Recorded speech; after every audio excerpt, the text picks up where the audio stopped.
Hello and welcome inside a live edition of the Scores Table. Brian Haenchen, Danny Riego here with you at the first of our live weekly shows that we're going to try and do every Sunday during the girls' basketball season because there's a lot to talk about every Sunday. And honestly, Danny, as I looked through the opening week, there was so much happening. I started spazzing out and was wondering if maybe we should do some of these on Wednesday nights too because, my God, I forgot how much happens in such a short period of time. I think it's also a product of being maybe more educated in what goes on. I mean, there's storylines that carry over from year to year. You've got a lot of new coaches that have turned over their rosters. So I think it's just a lot to catch up on. But whoever we focus in on this episode, I am sure that there's 5 or 6 other stories that we'll just not talk about, but need to get to quickly. Yep. We do have some guests today. We'll be joined by Carmel coach Jess Darmelio, who picked up her first win yesterday in dramatic fashion. Then we'll be joined by Floyd Central seniors Brinley, Clark, Elise, Coleman, and then friend of the show Kyle Sokeland makes his long-awaited debut. There have been a lot of people asking about that. A lot of people asking, by which I mean me badgering Kyle, begging him to come on the show to talk with us because we love having Kyle on. So we'll have that, but we have a little bit of time here, just Danny and I, to gab and talk about what happened during the past week. Encourage folks, if you want to, you can get involved in the chat. Do my best to pull up comments as we see them, or if you have any thoughts, questions, whatever, we'll throw those in there. Somebody you want to talk about that we haven't gotten to, we'll probably get to those towards the end of the show. Danny, let's start maybe with the game that you saw, Franklin Central Center Grove, because there's some injury news out of there that's certainly worth discussing and shifting around a little bit. Franklin Central Center Grove, you saw the game. I'll let you lead off with your observations and what you take away from that game. Well, you talked about the injury news that came out of Franklin Central. Look, it's a great player. We've talked about Riley. I think we talked to her a lot about in the last season. We also talked a lot about her in the preseason show. You could have heard a pin drop in that place. It is heartbreaking for everybody. But I will also say, I think that play happened with maybe 26 some seconds left on a downhill attack, and they came in with another kid who Journey Washington is a 29. She's the kid that came in for Riley in right after in that sub to play the remaining 25 seconds. And I mean, she's a projected Division I athlete. We talk about the depth. We talk about the depth of all of these teams, but the makeup of Franklin Central is they are so deep with so many players that we're fighting for position battles and minutes, that those minutes will be distributed to really good basketball players. So I think Franklin Central will be okay. They definitely will, but a fascinating game. And I just wanted to talk a little bit about Franklin Central first before we get to the Center Grove side. Riley Huotari, by the way, is the player who went down with the knee injury. Sounds like maybe worst case, maybe torn ACL. I'm hoping to get to see Franklin Central here soon. We'll see how they're filling in there, but a tough break. And I mean, that just kind of been Franklin Central. Remember last year, Lily Graves got injured right before the sectional, was able to play through, helped get them to that sectional championship. A few years ago, I remember too, her name escapes me, but they had another situation where a kid who was projected Indiana All-Star went down with an injury against Lawrence Central. It was actually one of the first games that I covered when I moved here to Indianapolis, was Franklin Central, Lawrence Central, and they lost one of their key players then to an injury. So it's kind of a bad break, but Danny, like you said, I mean, the depth of that program is just remarkable. So hopefully they won't skip too much of a beat. And then on the Center Grove side, it sounds like Grayson Gilliard had herself a night to kick off the year. Yeah, just to put a bow on Franklin Central, Doty and Holmes and Duvall and Baker. I mean, it's all still the same names, right? So Vince will still have some continuity with that. They're going to be fine. We'll watch as that progresses. But somebody asked me after the basketball game, Hank, if I was more surprised that Center Grove beat Franklin Central and maybe that were they better than what we projected, or was Franklin Central not as good? And I do think that it's the former. I really like Center Grove this year. And let me pause and take it in this direction.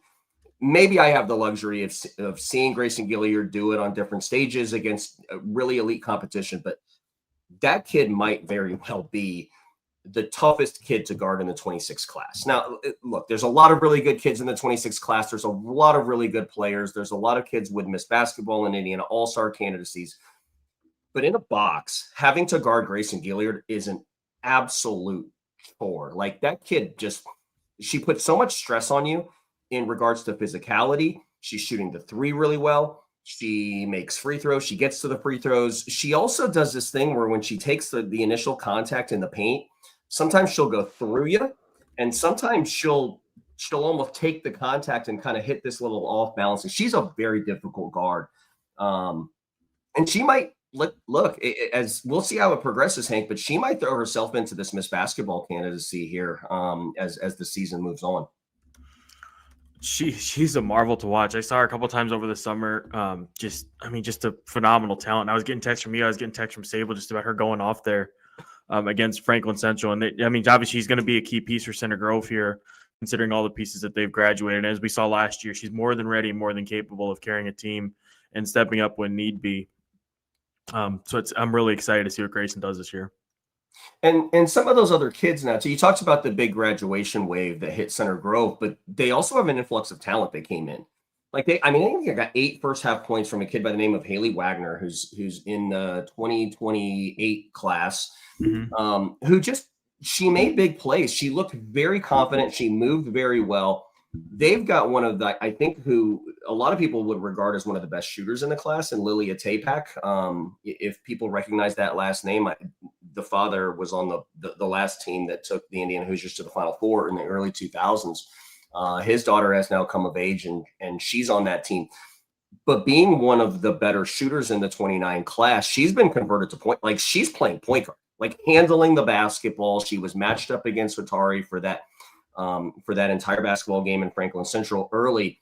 And so I do think that you have a situation where Gilliard's really comfortable with Stuck's system, and you have kids that will learn a ton on the job. So let's check back on them in a month and kind of see how kids like Tapak and kids like Wagner and some of the periphery pieces around Gilliard start to progress and people get comfortable in their roles. But yeah, Gilliard's a beast, man. Center Grove followed the win over Franklin Central with a 47-38 win over Fishers last night. And then I always forget this, but the Johnson County tournament is up next. That starts in 9 days. Johnson County tournament, always the first to get things going there in terms of the county tournaments. A game that I saw, Plainfield-McCutcheon on Wednesday night. Those early season games, these can always be so hit or miss just in terms of quality as teams are figuring things out and whatever. But man, Plainfield-McCutcheon was really good. Like, it was exciting. The shooting totals were a little bit lower than I expected, but I think that kind of got masked just because it was such high tempo, fast pace. And aside from foul trouble on both sides, it was a sign of two teams, I think, that returned a lot. And they're about where you'd expect and hope they would be at this point this early on in the season, where they're kind of a bit ahead of the curve. Obviously, and they would be if they graduate a lot. Berkeley Williams spearheaded a great defensive effort against Lily Graves, held her scoreless up until the midway point of the second quarter, and then Lily started taking off a little bit, hitting some shots. And she does this, she has that ability to get around the basket. Now it's just a matter of finishing and cleaning those up a little bit. But her passing, Danny, I'm sure you saw it over the summer, but her passing was exceptional the other night. She was making really good reads. She was finding her teammates. I think she only finished with like 2 or 3 assists. Should have had a few more because she was getting her teammates wide. She was getting her teammates open and getting those opportunities. And I think those shots will start to fall as the season progresses.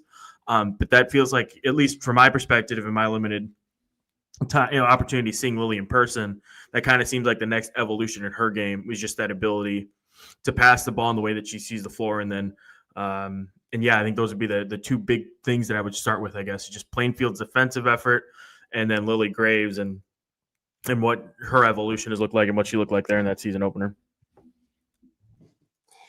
Yeah, first Berkeley, if people don't know Berkeley in stature, she gives up probably 5-6 inches to Lily Graves. Like, to hold a kid like that scoreless through a quarter and a half, even in different stretches, like a lot of times when you have really good offensive basketball players, the goal isn't to limit them to a certain number of points. It's to make them uncomfortable or have to take like 20 shots to get 20 points. I haven't seen the box score. The game was actually admittedly behind a paywall. So I didn't see it, but I will throw it back to you. Talk about what was Berkeley doing that was so bothersome to Lily specifically? She's just staying in front of her. Did a good job of staying in front of her. They were quick to rotate off of her, but Berkeley was just hounding her the whole way. And that's kind of, in talking to Kurt Benj after the game, that's kind of just Berkeley, I think, in the best ways possible, just kind of like that hound that pass defensively. And 2, he had a statistic as I scroll the transcript here. But this is nothing new for Berkeley. She's phenomenal. I think it was like every guard that she had of like those big. She's an elite defender. I'll find the statistic and tweet out. Okay, every player she guarded last year, she held them 5 points below their average as an average for the season.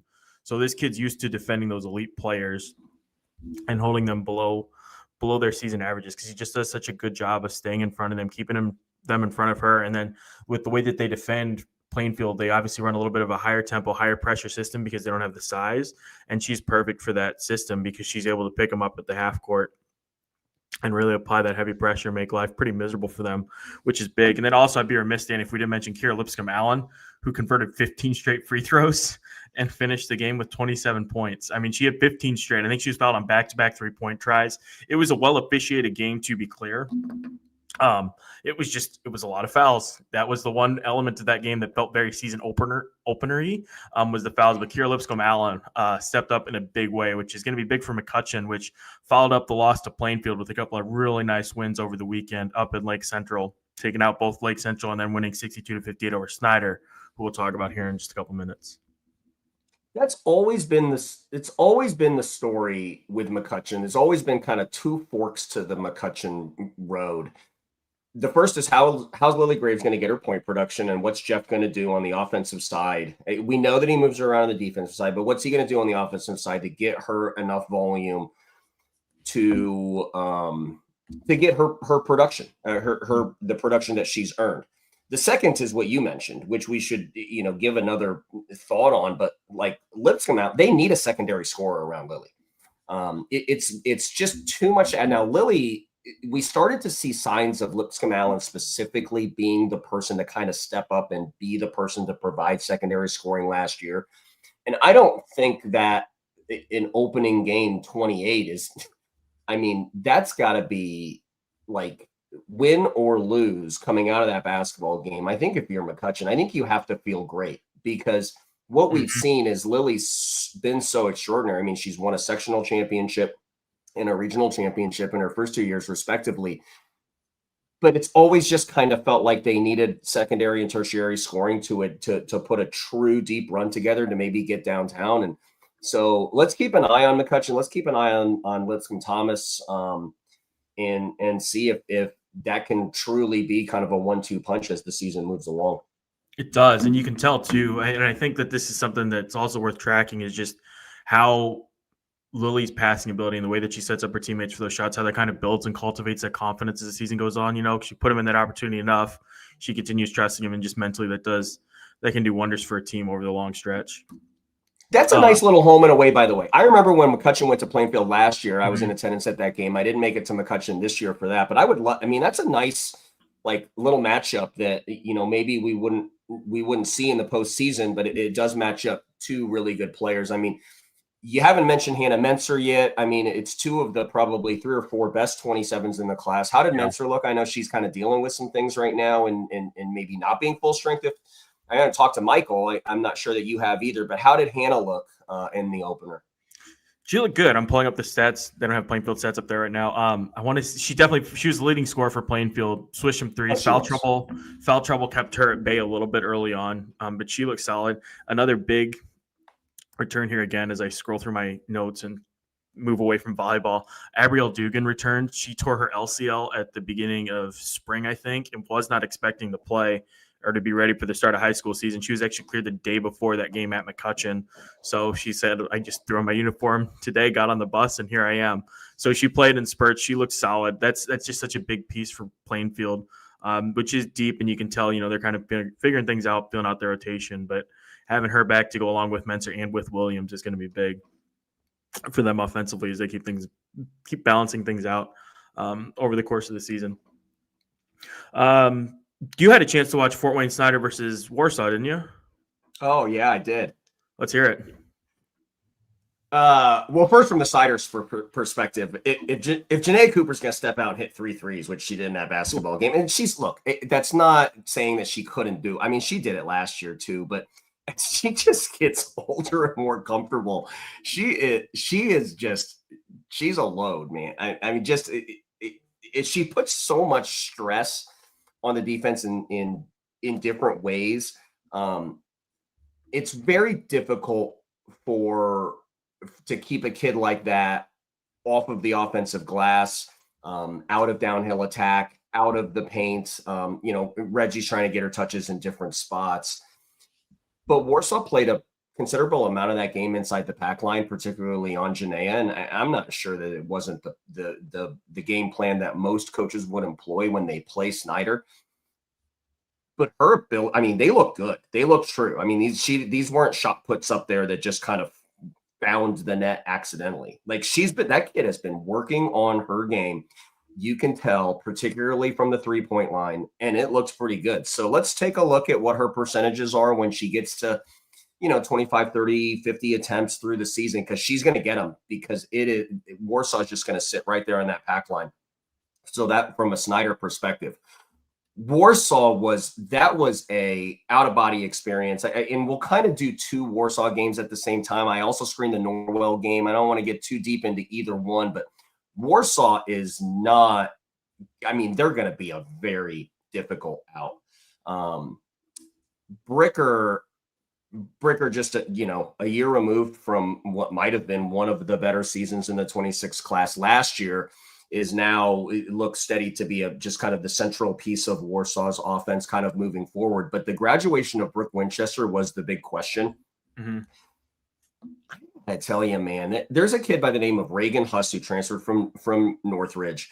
We talked about her in the opener as somebody who would have to take up the point production. And I think in 2 basketball games, she has mixed 6 made threes. I think she got in double-digit rebounds in the first basketball game against Snider, which is a very difficult thing to do.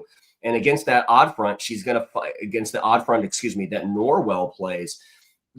A lot of times when you can throw skip passes and you can throw ball reversals and you can play inside out of the middle of the floor, which Warsaw did really well, you're going to find the ball's going to find you on the 3-point line, and you have to make those shots. And Reagan Huss specifically made shots. I mean, 6 made threes in 2 basketball games that's Brooke Winchester kind of production.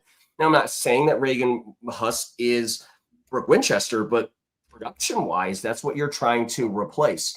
So I think it's going to be really interesting to see Warsaw. They had Bricker and Zartman getting over 20 points in the last basketball game against Norwell, and they got away from them in that one. Yeah. A few performances to shout out. Did you see what Laniah Wills did in her season debut? It's like another 40-something. Another one. 44 points, 19 of 25 shooting, only 2 3-pointers in the whole thing, 4 free throws in a win over 4A Greenfield Central, 16 rebounds, 4 assists, blocked a shot, picked up 5 steals, then another double-double, 26 points, 12 rebounds, 4 steals versus University, and then she played Saturday against Anderson, so I'm assuming she probably scored somewhere in the 30s just to keep it really nice and balanced there. Pike-Avon, just a quick observation on that. It was really interesting. Keith, we'll have to have Keith on to talk about how he's handling his substitutions. We talked about it at length on the phone yesterday, and just his unique approach to managing minutes and keeping his kids fresh so that they can continue to play at this high-tempo style. It's really, really interesting to watch, and I'm really fascinated to see how it develops, because he's got some really sound logic behind it, and then some flexibility within there as well that allows them to modify it. Which is cool. They looked good in a win over Avon. Avon, there's some potential there. They fought, they battled. It's going to be a year of building, I think, but you never know in that sectional things can get weird. And then Bloomington South beat Gibson Southern. We'll talk about Gibson Southern a little bit here with Soke when he comes on. And then Evansville Central hosted Carmel, Danny, as we set things up for our next guest on Saturday, 71-70 win for the Greyhounds. Maddy Wallace with a double-double with 28 points, 10 rebounds. Layla Abdo with the game winner, which we'll show here once we get Jess on to talk about that. But that's one hell of a way, Danny, to get a first win as a head coach. I think the first thing that I would want Jess to talk about is just her. I mean, the roster turned over.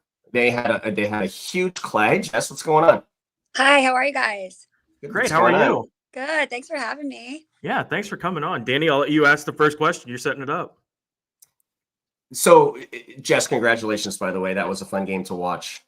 So the roster turned over. The Carmel graduates the Big 25 class and like very central pieces to the roster. Like Mackenzie Wood had the ball a lot.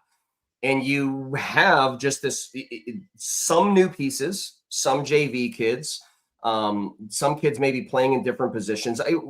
From when you took over the job, what was the first thing that you did? Like, what was the thing that you did to kind of make it yours, or to make it Carmel, or to send a message to the kids as you kind of turn this roster over into a new look Greyhounds? Yeah, for me, just being in the college realm for a while, like I didn't really have like too big of expectations or like guess of exactly what they did last year. So coming in, my goal was just to meet the girls. It was all about relationship building and just kind of like promoting like the energy that I wanted our team to play with. And so I think that we spent a few practices in the spring, all of June, and then our preseason, just really getting to know like, how intense and energetic I want to be on the court. And our kids, like we just have a great group of girls who just fully bought into that and started, hitting the ground running. So I couldn't have asked for a better group to come to Carmel for. Speaking of the way that you guys want to play, you had some real success there watching with that press on Evansville Central, especially late in the game. What were you guys doing to keep them so off balance and kind of off kilter through a lot of those important stretches? Yeah, we were very young, and I think that you can see that, just in some short spurts of mistakes or this and that. But I thought they did a really good job of like my kids listen and they try to implement what we ask. So, we wanted to really put some ball pressure on them. Obviously, Maddy Shirley is just a handful. And Coach Alexander did a really good job of coaching his team and like puts his kids in spots to be successful. So we thought some ball pressure. And I think throughout the later portions of the game and in overtime, our kids did a really good job recognizing, okay, we got to get up, and this is where we can kind of hunt those steals in the full court.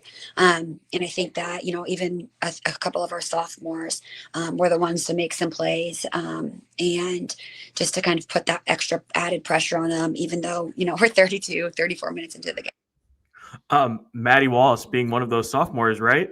Yes. Double for her, 28 points, 10 rebounds. So she's keeping pace with Maddy Shirley in scoring wise, which is an achievement in itself. What did you see from that kid yesterday? I mean, she had 7 assists, 1 turnover. She played all 36 minutes of the game. I think she had 4 steals, like a few deflections. Like, it's just the kid is a tough kid, right? Like, never one time did she say, I need a drink or I need a break or, anything like that. And then she just wants to win. And so I think that you can see that like with how she leads. She's a very vocal guard. And she recognizes, okay, hey, I need to get my feet in the paint this possession and make a play or, make a dump down pass, kick the ball out. And so just the level of maturity she plays with, even as, a second game sophomore, is incredible. So I have the video. Oh, go ahead, Danny. I'm sorry. Are you gonna play Maddy video, or are you gonna play the Abdo? I was gonna play hold on the Abdo 3 for a second, because so Maddy was a kid, Jess, that played a lot of varsity basketball last year. Bella Ramsey was another one of those. She was the sophomore, probably one of the other sophomores that you were referencing when you were talking about experience. But I mean, you got like Provost, Whelan Edwards. I mean, Abdo hit 3 big threes. She hit one at 57-54. She hit one at 67-63, and she hit one at 68-70. Like that, those kids, yeah, they were around the program, and whether they be 8th graders or whether they be in the JV team, but talk about the production that you got from kids that weren't named Maddie Wallace and Bella Ramsey. Yeah, for sure. So I think Natalie obviously is just a presence in the post. And I think as her confidence continues to grow, we're going to see a lot of things out of her. Gwen Provost actually was the starting goalie for our soccer team. So they were in the state tournament last Saturday, and then she got to have her practice this week to make her eligible to play this Saturday. So she's been great, just coming in, trying to get acclimated and learning all of our stuff. And we threw her in, yesterday longer than we had anticipated, just because of her length and her ability to understand like game, situation, score. And then Layla, is a super high IQ kid. She definitely understands what we want. And I think she is just such a pure shooter. And I think yesterday really showed that, she's not scared. She's not scared to shoot the ball. We've talked a lot about how that's her role. And so even, late in the stretch, I think I told her like, hey, like they're in a 1-2-2, like we've got to, kind of stretch that zone out a little bit. Like you're in here to shoot. And she did just that. I think she had 4 yesterday, and like you said, 3 late in the game. So yeah, it's a process. You know what I mean? Trying to get it all to mix together fluidly. But I think we're making good progress right there so far early on this season. So I have the video that I shot on my phone at state volleyball with the game-winning shot. So I just want you to talk us through this play, what you guys were looking for, and just how you saw it unfold in person. Yeah. So was that the play designed just to kick it out for a 3-pointer there? No, it wasn't. We didn't have like a set, I think we were down 2 at this point. Mm-hmm. So it wasn't 4 necessarily a 3. But we did talk about how we wanted paint touches. And then, again, we talk a lot about like reading the defense. So like Bella's coming off that screen, you can see Maddy Shirley is looking at the ball. So I think Bella makes a great read. That's what we say is, you pass to where the help comes from. And that's the exact read. And that's why we had a shooter out there on the perimeter to be ready for that shot. That's awesome. And then immediately I saw you just get back on defense, get back. Oh yeah. I'm surprised I wasn't running out on the floor on the other end just to make stop the ball or something. But yeah, they did a really good job recognizing, kind of shot was made, didn't have, time to celebrate. We had to go get a stop. So for you, how has the transition been going from the college level now to the high school level? Yeah. I mean, it's been great. I feel like I'm like forgetting like little things like how it functions.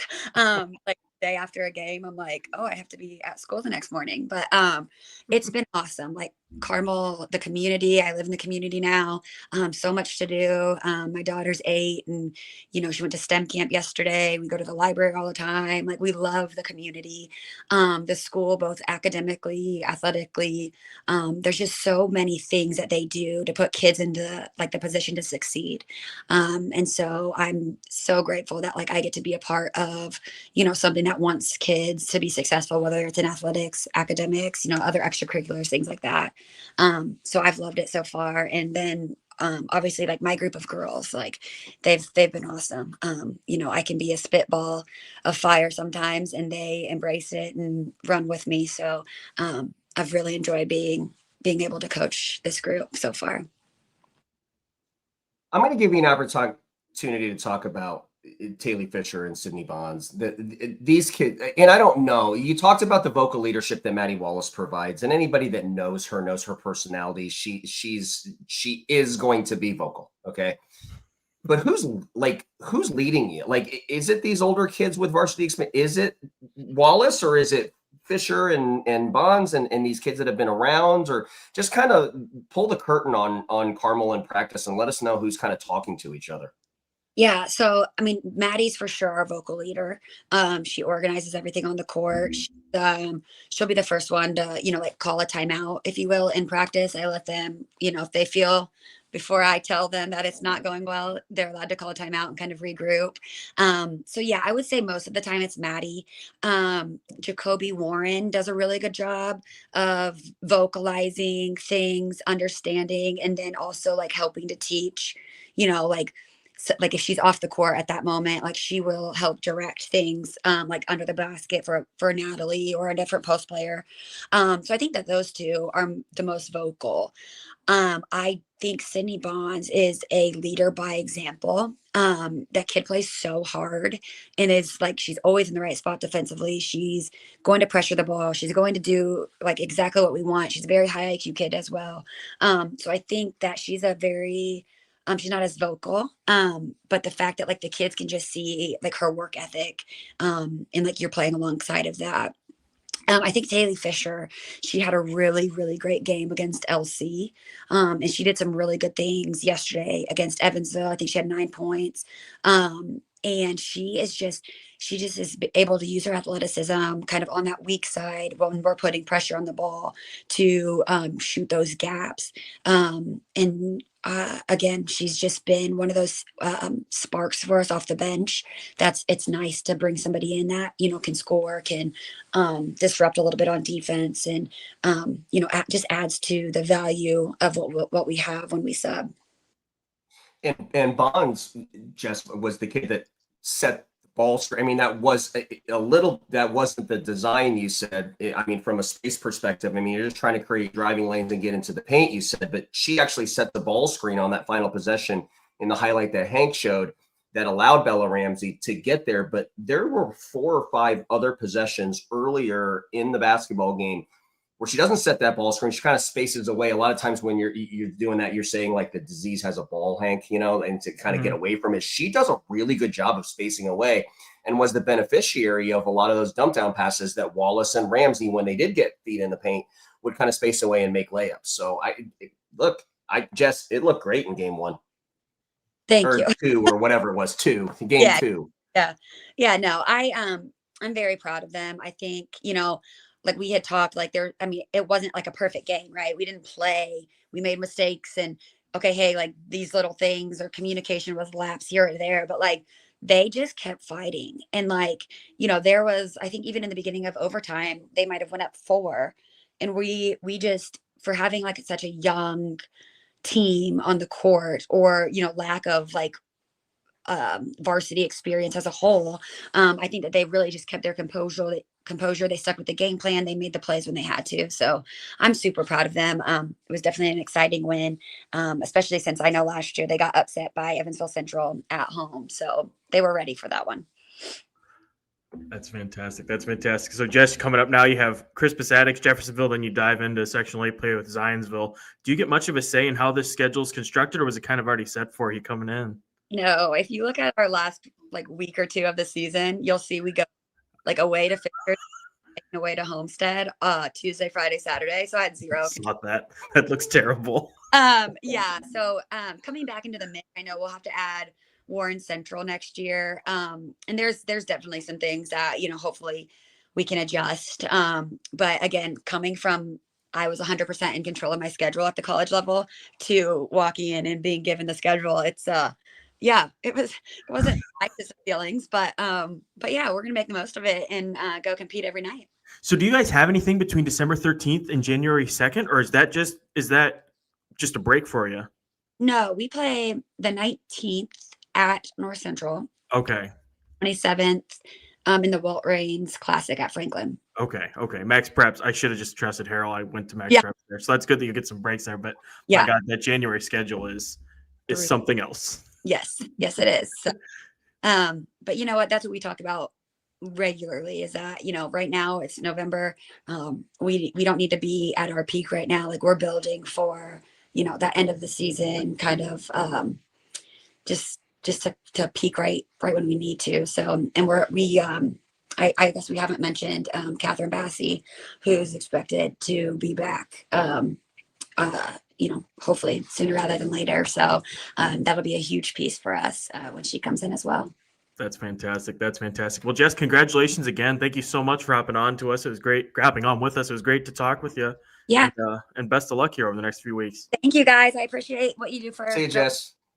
Absolutely. Take care. Jess Darmelio, Carmel girls basketball coach. Danny, one quick thought before we move on to our next guest. Yeah, Maddie Wallace was the headline. I mean, 28, double-digit rebounds. That kid makes her teammates better. You saw signs of it, right? And with that senior class, I think it was very difficult for her last year to be who she is naturally, because you have kids like Borquine and Perry and Wood, and kids that had just been there even before the injury. Shepard. I mean, all of those kids, I think, are I don't want to say responsible, but kind of brought Maddy along. And when they all graduate at the same time, Maddy can come in. And I think these are very early returns that we are seeing on the deposits that Maddy Wallace put in with those seniors last year. But that's a heck of a performance with Maddy Shirley on the floor to go out and get 28 on the road. as a sophomore. She's always been one of the better kids in the class, but that was really good. Really, really impressive. Next, we'll be joined by Brinley Clark and Elise Coleman. As soon as Brinley turns on her camera, we'll bring them on. Floyd Central, there she is. Floyd Central is coming off a 23-5 finish, their first sectional title since 2010. And they bring damn near everybody back, Danny. So they're looking really good. So we're joined now by Elise Coleman, Brinley Clark of Floyd Central. How are you guys doing? Good. How are you? Good. Good. Elise, nice to see you. Yeah. Congratulations, Elise Coleman. By the way, we should mention in the team season opener cleared 1,000 points with a nifty little shot there on the other end. Elise, how did it feel just getting that out of the way in the opener? Yeah, no, I mean, it was definitely stressful going into it because I knew and everyone else knew. So, I was glad that I got it over with so I can just kind of relax the rest of the season because I knew I was close. But, yeah, no, it felt good for sure. That's fantastic. For both of you guys, we'll just start nice, broad, and generally. Brinley, we'll start with you, I guess. Just what are the vibes? How are you guys feeling about this season coming up? Honestly, the vibes are awesome coming into this season. We came off a high last year winning sectionals, and everybody is just really positive this year, so we're all really excited.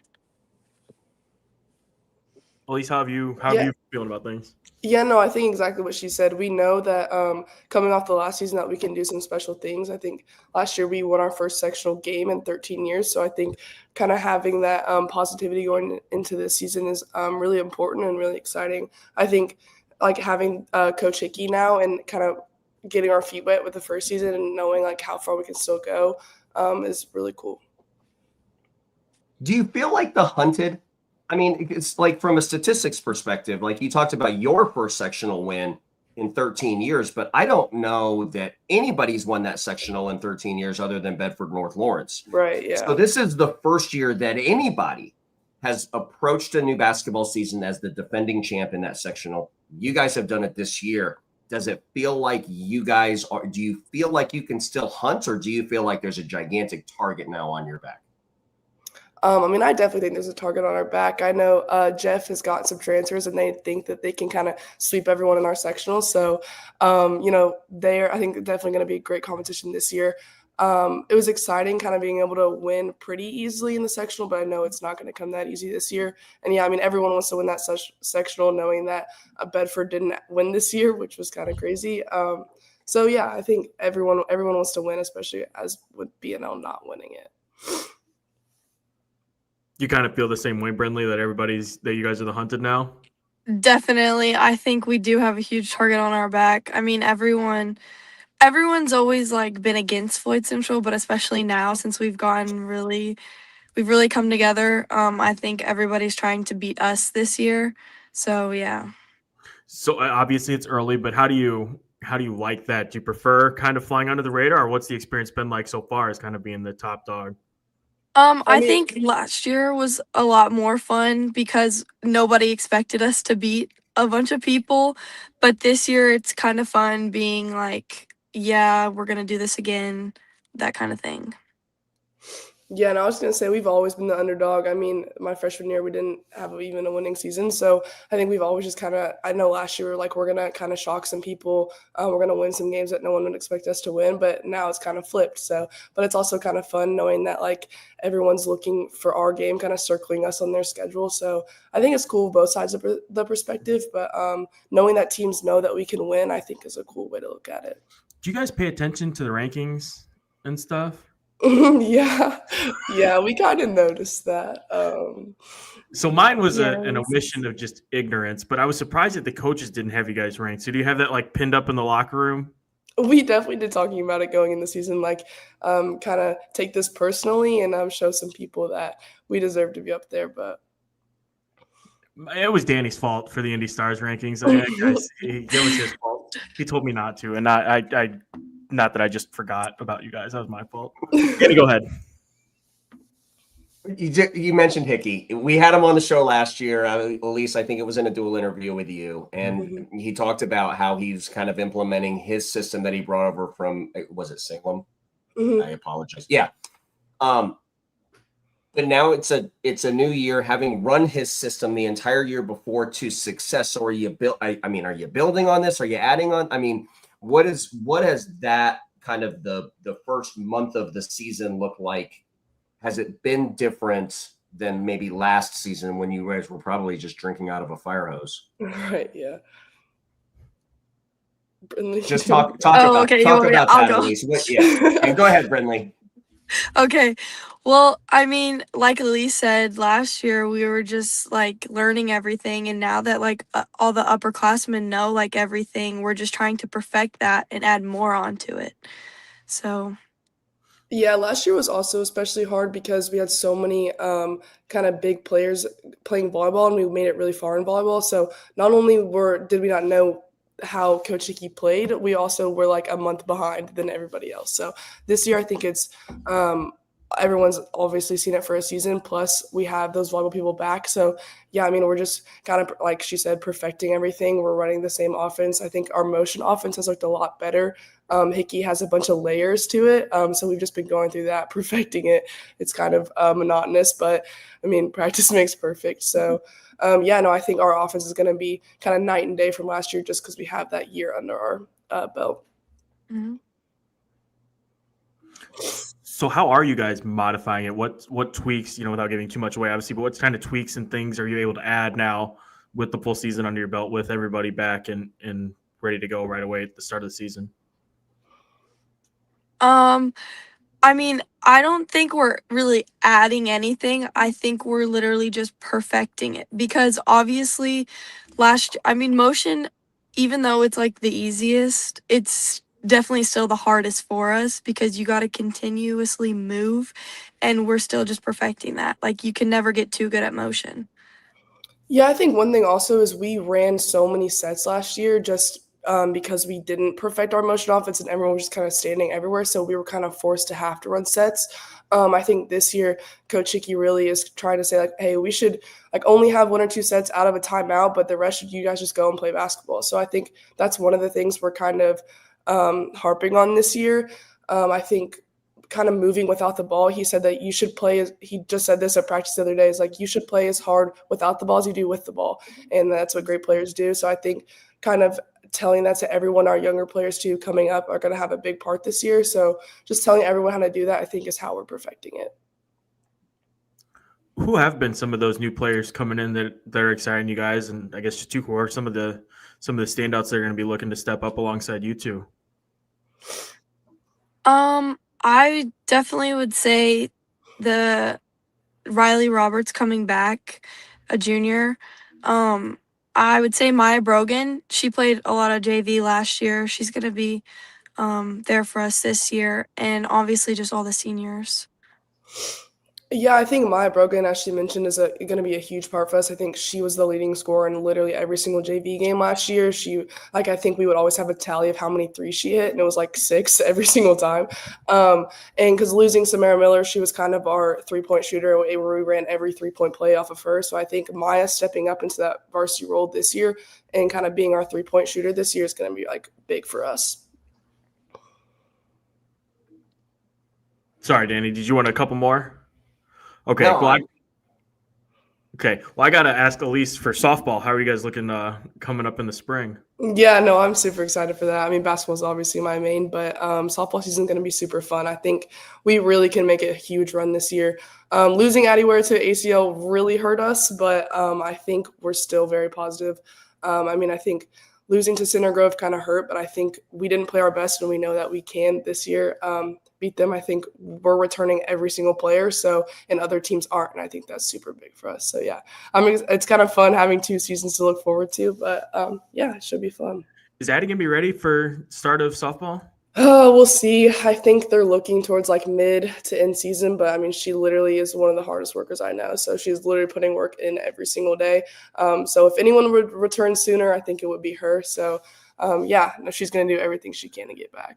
I was going to say, I feel like I see her posting videos for like weightlifting and doing all this crazy Yeah, stuff. literally every single day. She's working out, physical therapy, puncture therapy, literally any therapy you could think of. So That seems right. yeah. Bradley, one more for you. What game on this schedule are you most looking forward to? Oh goodness, probably Silver Creek. Always. Always Silver Creek since 5th grade. That's a good play. And that one's what, right at December, and you guys go on the road down there? Mhm. Yes. Yeah, what's it like playing inside that gym? Is it a tough place to play? Well, okay, so last time we were there was our sophomore year, and I think we won there. Yeah, because sectionals we lost at home. But I mean, I love loud environments. I feel like it just gets me even more hype for the game. And I don't know, I like whenever teams are cheering against us and whenever we have our fans cheering for us. It's just so much fun being in those kind of environments. That's fantastic. That's fantastic. Well, Elise and Brinley, thank you guys so much for hopping on with us. Best of luck this season. I'm sure I'll be seeing you here over the next few weeks as the season gets rolling. Yeah. Thank you for Thank having me. you. Awesome. Take care, guys. Bye. Bye. Brinley Clark, Elise Coleman from Floyd Central with us. Danny, thoughts? Yeah, so Silver Creek is the team that, when you look at Brinley, how long she's been on the varsity team, and Elise is how long they've been on the varsity team. Last year, Gibson Southern knocked them out of the tournament, but the 2 previous years, it was Silver Creek. So that's a very natural answer. I did have the opportunity to watch Silver Creek at Lawrence North, and that will be a super entertaining basketball game because Silver Creek looks really good.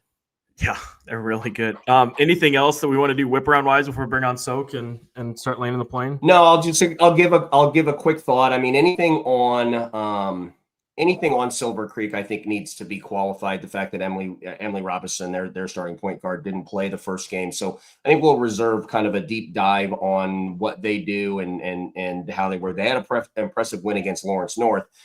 From whip around perspective, I will say a few things about Lawrence North. Sure. Tale of 2 basketball games. The second game that they played against Silver Creek of the season, look, they're young. Okay. I mean, they play multiple 28s. They play multiple 29s and Suggs and Beard. Even Brooklyn Roberts, who was kind of a major piece of her, and Bentley in the 27 class were major pieces of the state championship basketball team.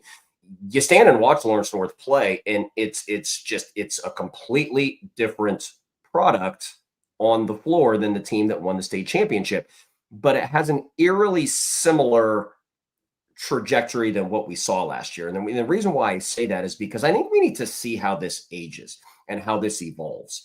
A couple of examples is late in that battle. It was a very good game, by the way. Lawrence North was right with Silver Creek. It led them actually by 16 in the first half and was right with them the entire second half. And the game could have gone either way.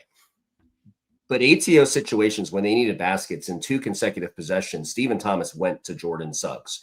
Jordan Suggs is a name that some people may know. It's a name that some people may not know. She is a 29 playing her first games of varsity basketball this past week. But the fact that he's going to a freshman in those spots in downhill attacks, by the way, against Brooklyn Wren 1v1 in the middle of the floor, I think says a lot for what he thinks this basketball team needs to do kind of moving forward. So let's see how this evolves. But I think this is going to be another one of those things that we look at it in 2 months and we say, remember when they were playing kids that just didn't have a ton of varsity basketball experience, and now they're knocking people off.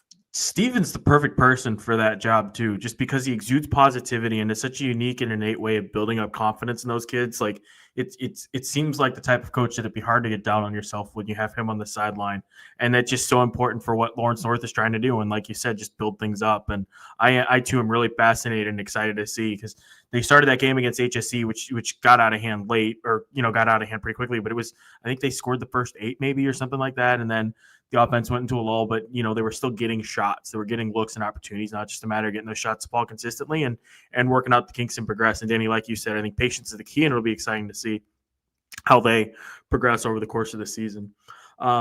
2 other ones that I want to get to, and then we'll talk about, or we'll bring on. So Purdue Polytech took out Brebeuf 60-55. Brebeuf has had a couple really close losses there. Tasia Briscoe had a big game, 17 points there for the Techies. Brebeuf, that was the second single-digit loss. They lost to New Palestine on a bucket with, I think, 4 seconds left in the extra session. Brooklyn Krim scored the game-winning basket there, capping off a big performance for her. Yeah, it was actually an and one too. It was a great play. I think she's poised to have a really nice year. Again, continuity is a big thing, and she played a ton of all varsity basketball last year. And you're starting to see these kids now that, after an entire off season of basketball and an entire year to prepare and knowing what to expect to come in like Brooklyn Crim and perform in a winning time moment like that, I think is a really big deal for New Pal. 19 points for Crim, 15 points for Sada Hughbanks. I'm never going to try and recite these things off of memory again because I fumble it. Speaking of fumbling, here's Kyle Sokeland. Hi, Kyle.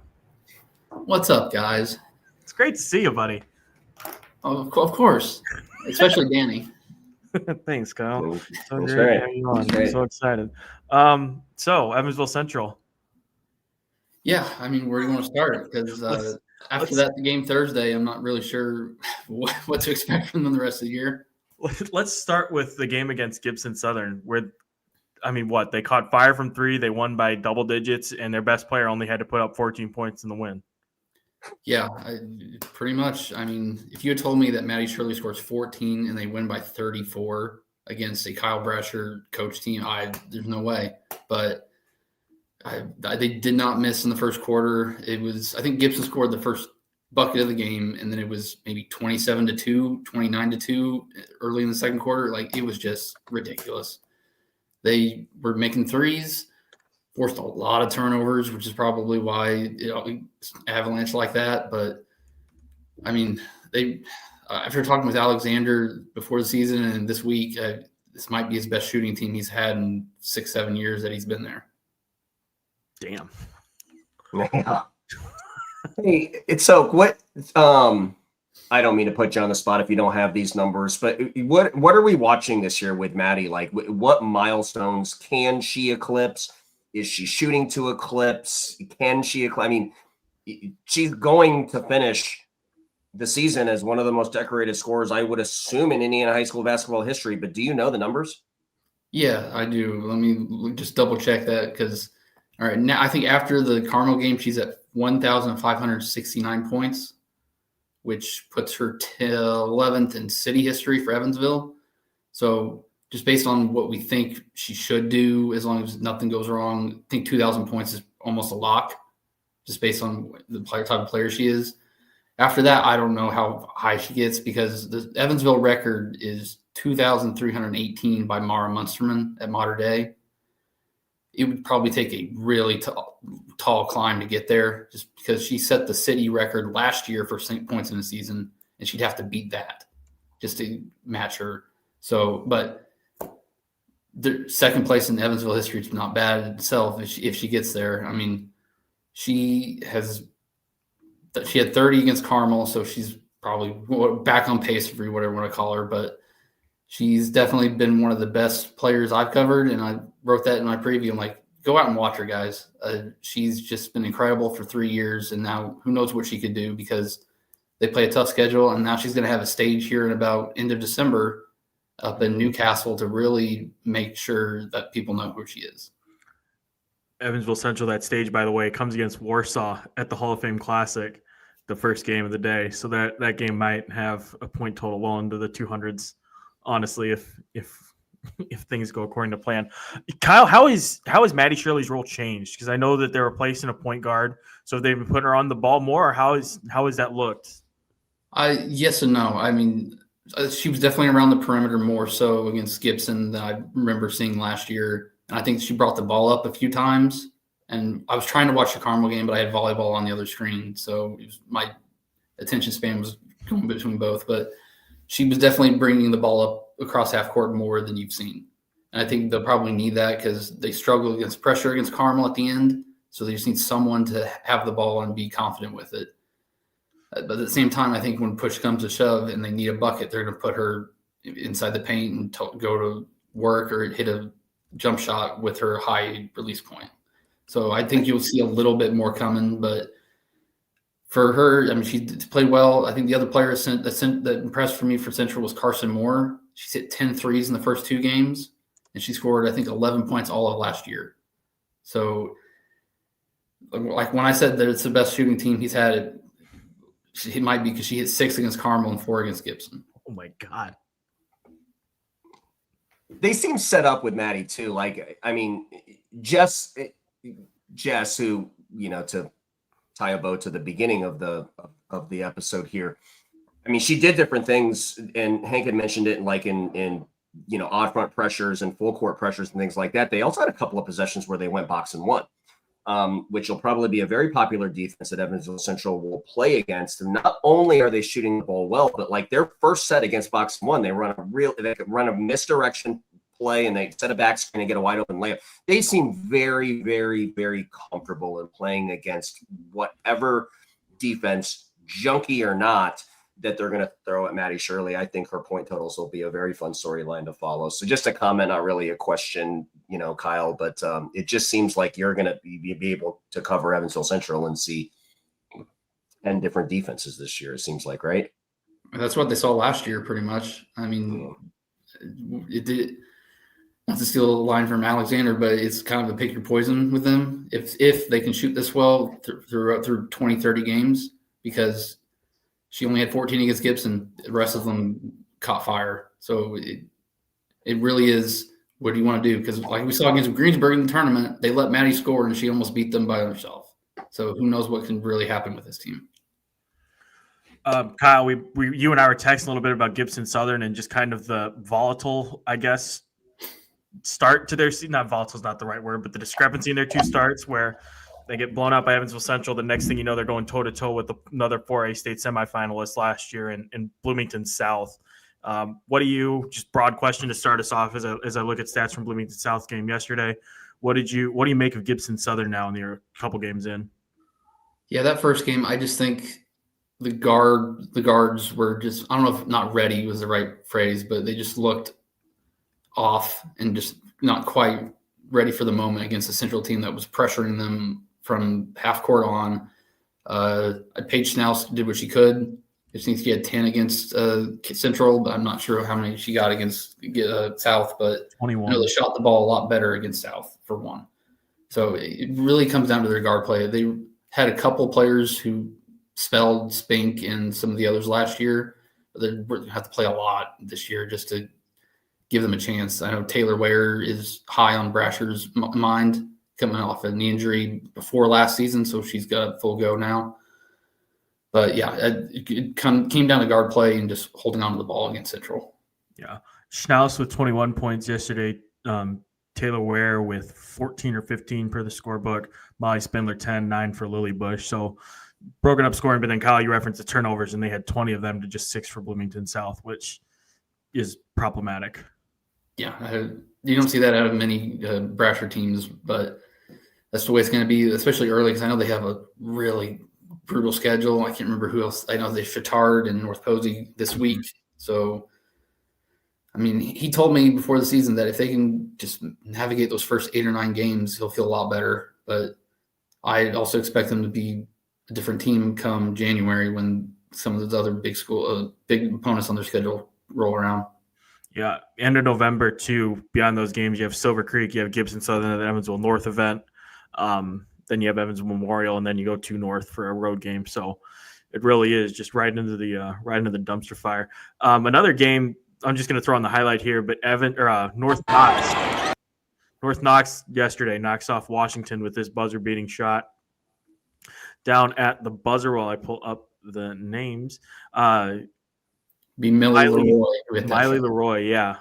Lexi Primus is covered up, so Primus kicks it out to Leroy, who hits the three to give them a 48-47 lead with only 3 seconds left. Kyle, what do you make of both of those teams?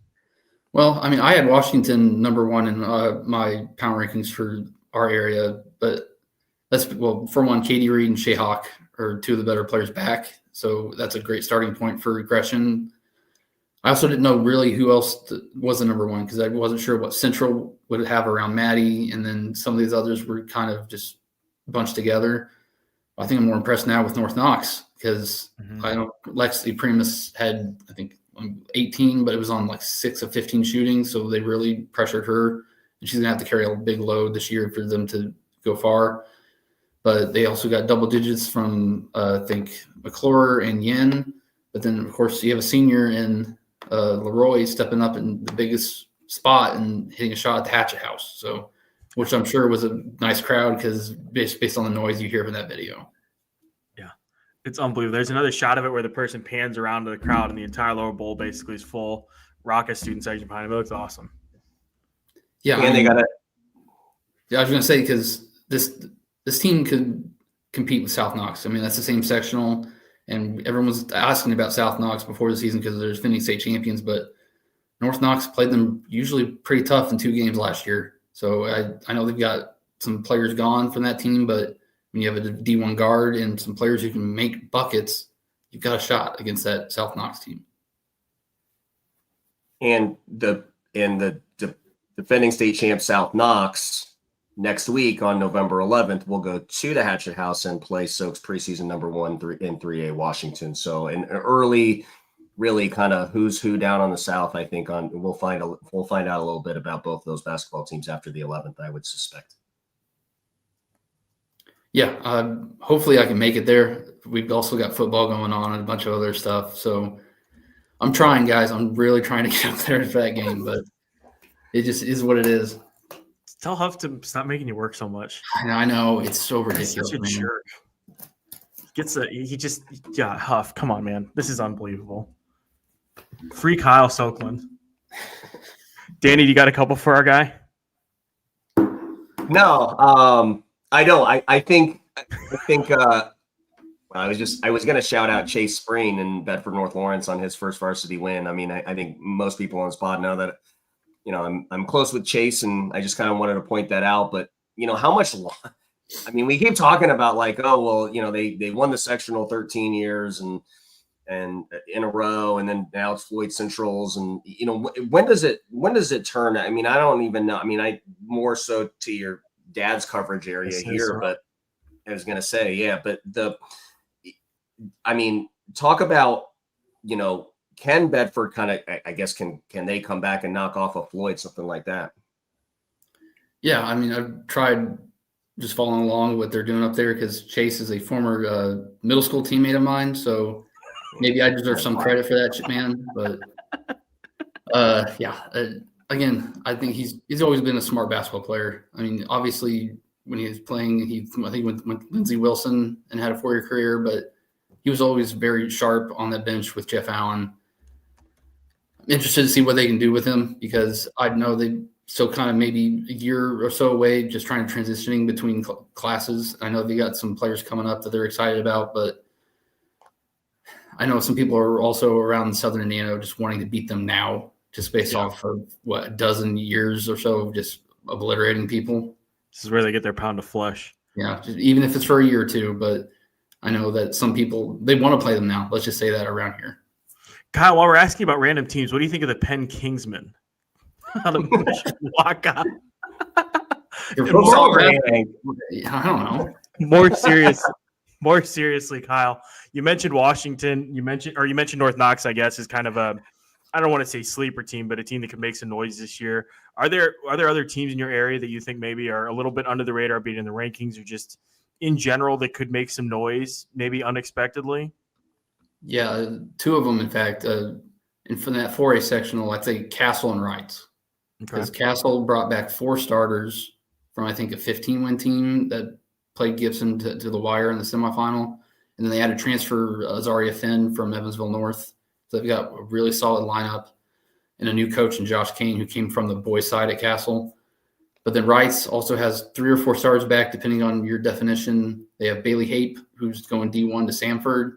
And they also got a transfer from Mater Dei, who scored 10 points a game as a freshman, and then Ryan Wagner. So I think those 2 teams can both run the floor and shoot it really well. So those 2 are probably the favorites in that sectional and could probably give Central a game here in the SIAC. So if anybody, I don't know if they're top 10 level ready yet for the state because we still have a long way to go, but I'm really interested to see what those 2 could do. Good stuff. Kyle, let the folks know, what do you have coming up this week? You got football, right?